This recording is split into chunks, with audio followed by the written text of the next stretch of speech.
That's your job. That's the one thing that you need to do. You decide what the meaning is. If you can run marathon PRs when you're 45, 47, 55, what does that say about the rest of your life?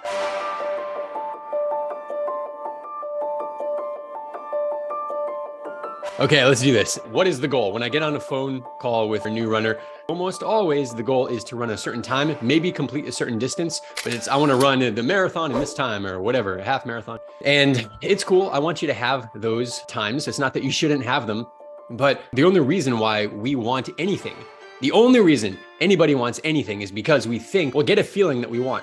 We think we'll feel better when we have it. I want this time on the clock because when I get it, nothing really changes, right? It's just digital time on a clock. But when I get it, it will allow me to feel a certain way. And that feeling is what I want.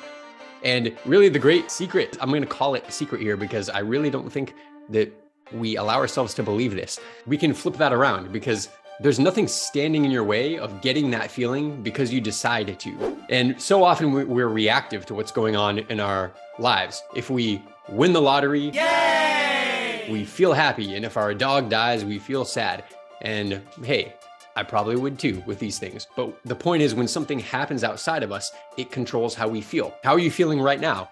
And is it a function of how much sleep you got, how much coffee you've had, if you've run or not yet, what your family said to you this morning? Maybe you're neutral, maybe you're above or below. And that's okay. We're human. We're going to have emotional reactions, but that's all it is a reaction.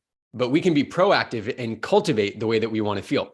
So the same thing with your races. And I'm here to share with you that whatever goal time you want for your marathon may not even be the result that you want. So I'm going to share with you two ways that can exemplify itself that are very different from each other. And one of them, I'm going to start with Heidi, who's on this call right now. So Heidi's been training for a marathon for quite a while and really killing it with her training, being very consistent, high mileage, lots of workouts, just really nailing it. No injuries, really nothing to like hold her back.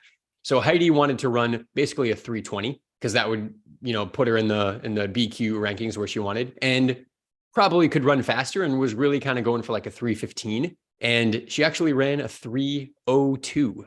So she didn't get what she wanted. Like, how would you feel if you broke your A goal by almost 15 minutes in the marathon? It's quite a huge margin. It's like almost unfathomable that we could set a goal in the marathon, even question if we could do it, and then break it by 15 minutes. I mean, that's quite a margin. Almost impossible for most people to do.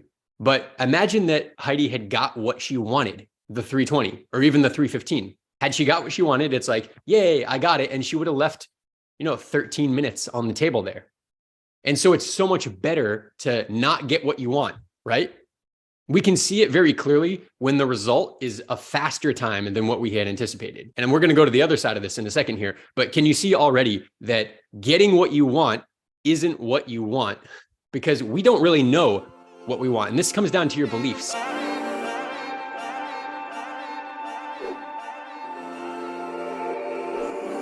I'm not here to tell you what to believe, but it is my belief that this part of our rational thinking brain that is talking through this microphone and this listening, the tool that we use most of the day, that's not us. Just as I don't personally believe like this body is us. We have a body. Because you could remove an arm and a leg and you're still you. You could remove both arms and both legs and you're still you. Even be in a coma and you don't really have your mind and you're still you. You're not your body. You're not your mind. What are you? You can decide that for yourself. But we go beyond just the part that is thinking and reacting. For sure. There's more to it.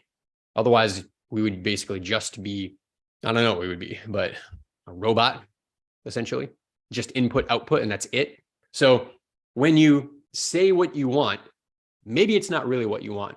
Because who are you? Maybe there's a part of you that is actually calling yourself to something higher, higher and higher, that song that we just listened to.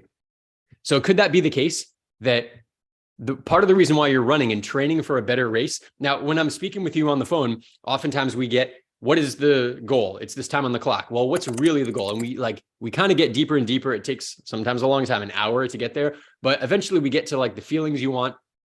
And very commonly, one of the things that people are after is never wanting to settle. I speak with most of the runners here on this call here. If you're listening to the replay as well, chances are you're probably over 40. Many of you are over 50. Some of you are over 60. Some of you are over 70. It's like, as we get a little bit later in life, then we tend to like running becomes something different than it was when we were in high school, when it's like all about the time and the ego.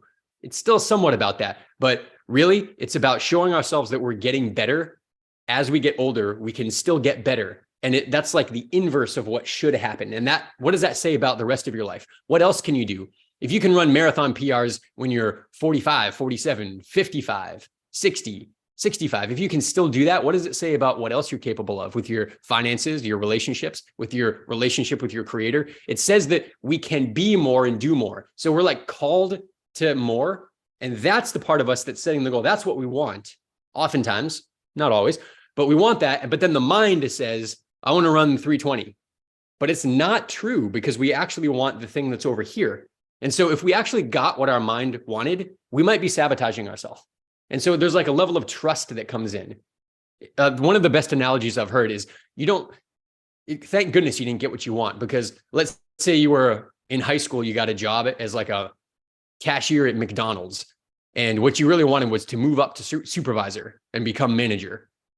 So what you want, what you say you want, what the mind says it wants is, I want to be supervisor or manager of McDonald's. But thank goodness you didn't get it, because maybe you would still be at that McDonald's 20 years later. But maybe you went on and developed another career and then another career, and you make way more money and you're way happier doing something that is more fulfilling, right? So don't let your mind say what you want. And the mind is saying, I want to be manager at the McDonald's, is the same thing as the mind saying, I want to run whatever time on the clock. And you don't want it necessarily, because you can far surpass it.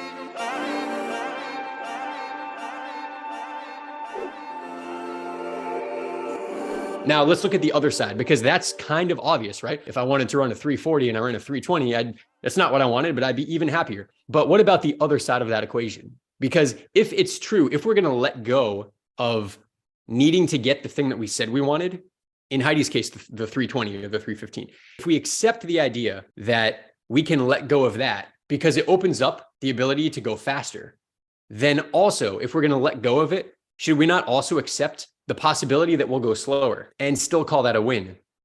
This is where it goes kind of deep here, and I want you to pay attention to this. If you set a goal time, let's call it 320, and you ran 330, is that a success or a failure? On the surface, it sounds like it's a failure. And I'm here to tell you that it's not. It only is in a very small bubble. I'm going to draw out a timeline with my hands here. So imagine that you start here, you start training here. Let's say that you're a 4-hour marathoner and you want to get down to a 3-hour marathon. Let's just assume that you can do it. And over here on the timeline lies the 3-hour marathon. And you have to bridge that gap. You have to do the training. Now, we don't know how long this timeline is. Maybe this is a month of training. Maybe it's 10 years of training. But we know on your timeline, you can do the 3-hour marathon. Okay? You can do it as long as you keep taking action. Now, let's say that someone along that path just decides to measure prematurely a race and run a marathon and go for the 3-hour, but they miss it and they ran a 330. So it's a failure. It's not a failure because it only is if they fail to see that it's on the path to, that they're still going for the 3-hour marathon that they want. They're just not there yet. And all they did was measure prematurely. It's like if you're going to bake a pizza, or let's say a cake. If you're going to put a cake in the oven and it needs to be in there for like 45 minutes and 30 minutes in, you take it out. Oh, the cake is ruined. See, I can't bake. I can't do it. It's a yucky cake. Throw it in the trash and you feel bad. No. You just needed to let it gestate a little bit more. It's surely coming. You just measured it with the little stick that goes in and see if does the goop come out on the cake, right? You just measured it early.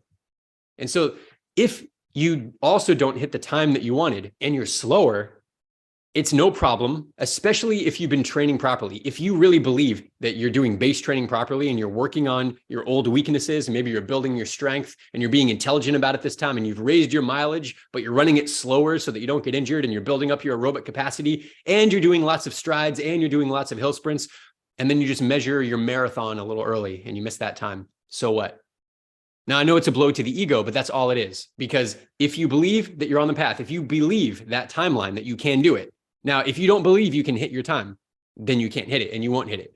But if you believe that it's possible on this timeline here, right, then Just say to yourself, you measured before you were ready to get there. You're just going to keep training and measure it again, and be patient with the process.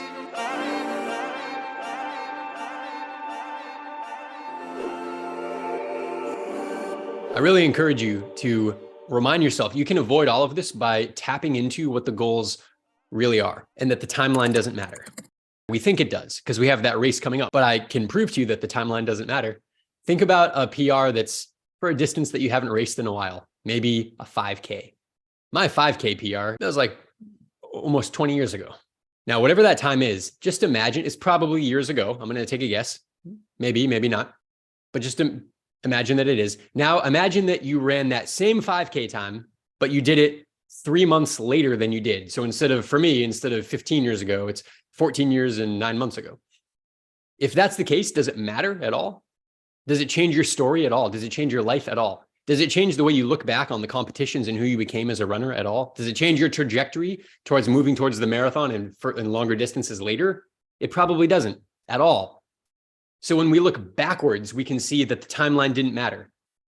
And when we look forwards, we can kind of see if we go far enough ahead, 10 years ahead, it's like, well, I don't care if I run that race in 3 years or 5 years. It's kind of just like coming up. But somehow when it's the race that we're doing now, we place all that meaning on it. Now, I want you to place meaning on it because there is only the present moment, right? I want you to be able to give it all in your races and really, I mean, that's the only thing we have is the present moment, the race that you're in. But detaching ourselves from needing the time to something external. And that doesn't mean don't go for the time. It just means detach from needing it. Because if we have faith that we're on the path, you can far supersede that time, or you can miss it. Doesn't matter. Both means you're on the path. And if you crush that time, it's easy to feel like you're on the path even more. And if you miss that time, it's up to you to use the skill to flip it around and say, everything's working out for me. I'll get it next time if I'm supposed to.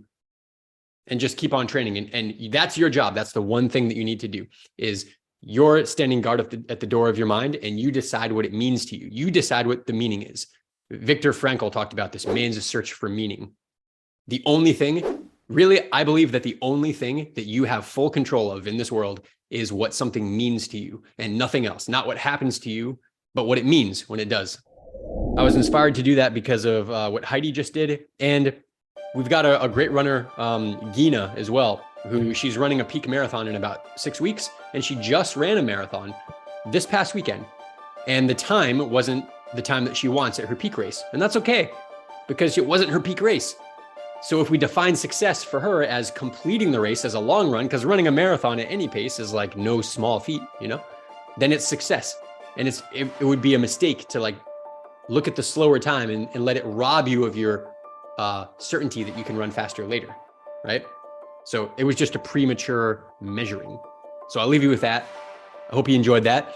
Hey there, if you got something awesome from this video, share the love. Make sure to give us a thumbs up, subscribe, and share this video. We hope to see you on our very next one. Thank you for being here. Take care.